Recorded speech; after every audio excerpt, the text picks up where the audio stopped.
एक बात याद रखना, भगवान जब किसी को चुनता है ना, तो वो आपकी या हमारी सोच से नहीं चुनता। भगवान आपसे जब जो कराना चाहेगा वो करा लेगा। ये हमारा चुनाव नहीं है कि हम कथा कहें, ये आपका चुनाव नहीं है कि आप कथा में आओ। ये उस ठाकुर का चुनाव है, हमारे बालाजी का चुनाव है कि आप कथा में बैठो। ये उसकी मर्जी।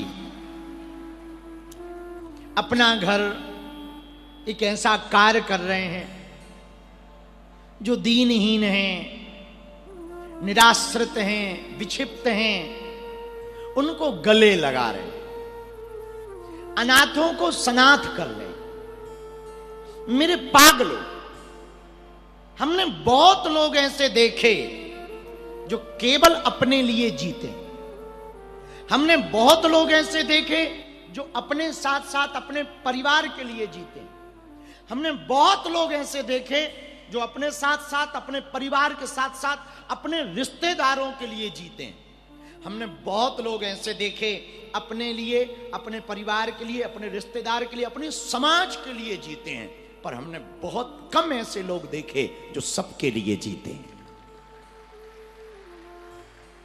वो उनमें एक है अपना घर परिवार, जो सबके लिए जी रहे, जिनका अता नहीं पता नहीं, कहां के रहने वाले कौन हैं, वो भी मानसिक विक्षिप्त हैं, उनकी सेवा कर रहे, उन दरिद्र नारायणों की सेवा कर रहे।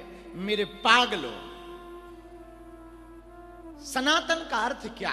सनातन का अर्थ है सेवा, सनातन का अर्थ है समर्पण, सनातन का अर्थ है दया, सनातन का अर्थ है जीना। सेवा पहला प्रकल्प है। अष्टादश पुराणेषु व्यासस्य वचनम द्वयम परोपकाराय पुण्याय पापाय परपीडनम। 18 पुराणों में वेदव्यास ने 2 बातें स्पष्ट रूप से कही। परोपकार से बढ़कर कोई उपकार नहीं है, परोपकार से बढ़कर कोई पुण्य नहीं है। अपने लिए तो सब जीते हैं, कोई दूसरों के लिए जिए, समझना ये भगवान का ही भेजा हुआ है। तीसरी बात, मेरे पागलों, हमारे द्वारा जब सेवा हो ना, या आपके द्वारा, तब एक बात याद रखना, हम उसे धन्यवाद की अपेक्षा ना रखें। क्योंकि ये मानकर यदि हम सेवा करेंगे कि हम कर रहे हैं, तो आपकी सेवा व्यर्थ हो जाएगी। ये मानकर हमें सेवा करनी चाहिए कि भगवान हमसे करवा रहा है। दुनिया का एक अमीर आदमी है वॉरेन बफे। वॉरेन बफे के पास विवेकानंद जी गए। उन्होंने, विवेकानंद जी ने बताया कि हम भारत में कुछ एजुकेशन के लिए, शिक्षा के लिए कुछ करना चाहते हैं और आप हमें कुछ डोनेशन दो।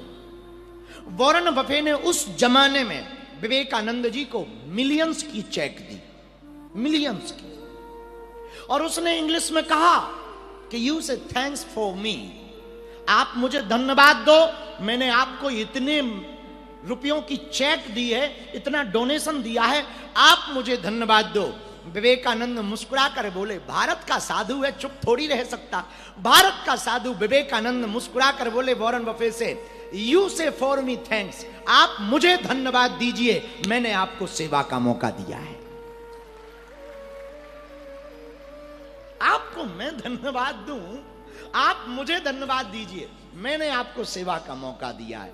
मेरे पागलों, सेवा जब हम करें तो सेवा की तरह करें। सेवा में हम सम्मान पाने की इच्छा ना रखें, पहला गुण। जब सेवा करें तो सम्मान पाने की इच्छा ना रखें। सेवा में जब हम सेवा करें तो क्या घट गया क्या बढ़ गया, ये ध्यान ना रखें। जब हम सेवा करें तो सेवा में तीसरी बात याद रखें कि जिसकी हम सेवा कर रहे हैं उसे मनुष्य ना माने, उसे नारायण माने। और नारायण मानकर आप सेवा करोगे तो आपकी सेवा किसी मनुष्य के प्रति नहीं होगी, भगवान के प्रति हो जाएगी। और वैसे भी गोस्वामी जी ने तो लिखा ही है। बाबा गोस्वामी जी की पंक्तियां कहती हैं, सिया राम मैं सब जग कराऊं प्रणाम, जोड़ी जुग सब में राम है तो हम में भी राम है, तुम में भी राम है। तो हम जिसकी सेवा कर रहे उसमें भी तो राम है। हम भूखे को भोजन करवाएं, प्यासे को पानी पिलाएं या दीनहीन को कपड़े दें तो उसमें भी तो राम है। जब उसमें राम है तो हम ये मानकर सेवा ना करें कि हम गरीबों की सेवा कर रहे, ये मानकर सेवा करें कि हम दरिद्र नारायण की सेवा कर रहे हैं। वो एक नारायण है, हम उस नारायण की सेवा कर रहे हैं, तो हमें बहुत प्रसन्नता है। एक बात याद रखना, भगवान की कृपा जिसके ऊपर भी होती है वो सदैव मुस्कुराता रहता है। आप कहो महाराज मुस्कुराते हैं तो हम रहते हैं, पर कृपा कृपा दिखाई नहीं पड़ती है। मुस्कुराना दो प्रकार से होता है, एक बाहर से एक भीतर से। कुछ लोग जबरदस्ती फोटो के चक्कर में मुस्कुराते, हाँ उनके सामने कैमरा कर दो, फोटो खींच रही, अच्छा थोड़ा रुक जाइए, और फिर चेहरा ऐसा कर लेंगे जैसे पिट के आए हो। हाँ, तो एक बाहर से मुस्कुराना है, एक अंदर से मुस्कुराना है। यदि मुस्कुराना ही है, अंदर से मुस्कुराना सीखो। ये दुनिया में ये तमाशे लगे रहेंगे, संसार है, यहाँ कुछ ना कुछ तो चलते ही रहना है, कुछ भला कुछ बुरा ये चलता रहेगा। प्रकृति नेचर अपना बैलेंस बनाता रहेगा, कभी भला ज्यादा होगा, कभी बुरा ज्यादा होगा, कभी युद्ध होगा, कभी विवाद होगा, कभी संवाद होगा, कभी खुशखबरी आएगी, कभी दुख खबरी आएगी, कभी खट्टा पाओगे, कभी मीठा पाओगे। ये चलता ही संसार में रहना। इस खेल को हम तुम समझ नहीं सकते हैं और न समझने की कोशिश करनी चाहिए, न परेशान होना चाहिए। जो चल रहा भगवान की कृपा मानकर चलने दो। आप तो दो काम करो, पूछो क्या? अरे जोर से तो पूछो, और जोर से पूछो। आप तो दो काम करो, पहला भजन और दूसरा परिवार के साथ, दीनहीनों के साथ, खुद के साथ भोजन। भोजन की व्यवस्था हो और भजन की व्यवस्था हो। हमारे संत गाते, गुरुवर इतना दीजिए जामे कुटुंब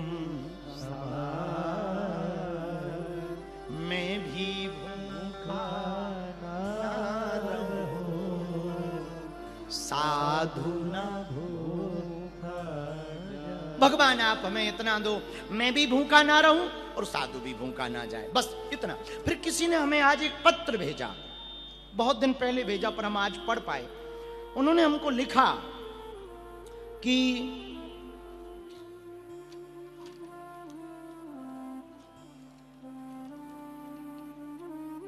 हाँ, उन्होंने हमें लिखा कि बार बार कथा क्यों सुननी चाहिए, हर बार कथा क्यों सुननी चाहिए। जब कथा फलदायी है, गुरु कृपावान होते हैं, एक बार की ही कथा में फल क्यों नहीं मिल जाता, मुक्त क्यों नहीं हो जाते, एक बार में ही भगवान क्यों नहीं मिल जाते। बार बार वही कथा, वही कंस मर रहा, वही रावण मर रहा, वही हनुमान जी लंका जा रहे हैं, ये बार बार क्यों सुनाना पड़ता है? एक बार में क्यों नहीं हो जाता कल्याण, यदि कथा इतनी ही फलदायी है। इनका नाम है अजीत सिंह, ठटरी के बरे, नक्कटा, मूसर चंदा। तुमने कहा कि बार बार कथा क्यों सुननी चाहिए? बेटा हम तुमसे पूछते हैं, बार बार क्यों खाना चाहिए? एक बार ही दबा के खा लो, लौट के दोबारा ना खाओ, चलेगा क्या? दूसरे तीसरे दिन चौथे दिन ही टपक जाओगे। जैसे शरीर को पुष्ट रखने के लिए बार बार भोजन जरूरी है, वैसे ही आत्मा को पुष्ट रखने के लिए बार बार भगवान का भजन जरूरी है। फिर आपने पूछा कि बार बार हर बार क्यों? अजीत सिंह, हर बार इसलिए भगवान की कथा सुननी चाहिए। अच्छा, बर्तन होता 15 दिन में एक बार साफ कर लो तो क्या चमकता रहेगा? बोलिए जरा, बोलिए हाँ जी या ना जी। बार बार धोएंगे, बार बार साफ करेंगे तभी चमकेगा ना। बोलो हाँ या ना, अरे बोलो ना। तो बार बार जैसे बर्तन साफ करने से बर्तन चमकता है, वैसे ही बार बार भगवान का भजन करने से मन चमकता है, जीवन चमकता है। फिर आपने पूछा कि गुरु कृपा, भगवत कृपा, एक बार में ही मुक्त क्यों नहीं हो जाते? भैया, तुम एक बार में ही पैसा पाके तृप्त क्यों नहीं हो जाते? हाँ, तुमने कहा एक बार में ही मुक्त क्यों नहीं, एक बार पैसा पाके तुम तृप्त क्यों नहीं हो जाते? तुम तृप्त हो जाओगे सो मुक्त हो जाओगे। अब तुम्हें भी तो बार बार चाहिए ना। तो अर्जी, हमने आदमियों को देखा है, उस शंकर जी के मंदिर में 2.5 रुपया का दूध चढ़ाएगा, 2 करोड़ का पर्चा पकड़ा देगा। मकान बन जाए, हे भोले बाबा, शादी हो जाए, हे भोले बाबा, नौकरी लग जाए, हे भोले बाबा, लुगाई बढ़िया मिल जाए, हे भोले बाबा, दुकान हो जाए। 2 रुपया का दूध चढ़ाएंगे, 2 करोड़ का पर्चा पकड़ा देंगे। जैसे शंकर जी रजिस्टर लेके बैठे हो कि आजा बेटा बता है? तो अजीत सिंह, आपने कहा कि एक बार में ही मुक्त क्यों नहीं हो जाते? एक बार में तृप्त हो जाओ सो मुक्त हो जाओगे। मुक्त होने का मतलब आप ये मत समझना कि मर गए। मुक्त होने, कामनाओं की मुक्ति पा लेना ही मुक्ति है। कामनाओं से मुक्त हो जाना मुक्ति है। फिर बार बार क्यों, इस पर एक बात हम कहना चाहें।